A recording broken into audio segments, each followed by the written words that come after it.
நான் C Joseph Vijay எனும் நான்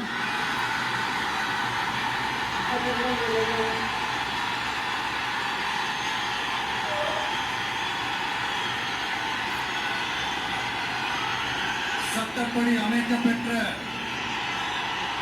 இந்திய அரசியல் அமைப்பின்பால் உண்மையான நம்பிக்கையும் மாறா பற்றும் கொண்டிருப்பேன் என்றும் இந்திய நாட்டின் ஒப்பில்லாத முழு முதல் ஆட்சியையும் ஒருமையையும் நிலை நிறுத்துவேன் என்றும் தமிழ்நாட்டு அரசின் முதலமைச்சராக உண்மையாகவும் முழச்சான்றின்படியும் என் கடமைகளை நிறைவேற்றுவேன் என்றும் அரசியல் அமைப்பிற்கும் சட்டத்திற்கும் இணங்க அச்சமும் ஒருதலை சார்பும் இன்றி விருப்பு வெறுப்பை விலக்கி பலதரப்பட்ட மக்கள் அனைவருக்கும் நேர்மையானதை செய்வேன் என்றும் ஆண்டவன் மீது ஆணையிட்டு உறுதிமொழிகிறேன்.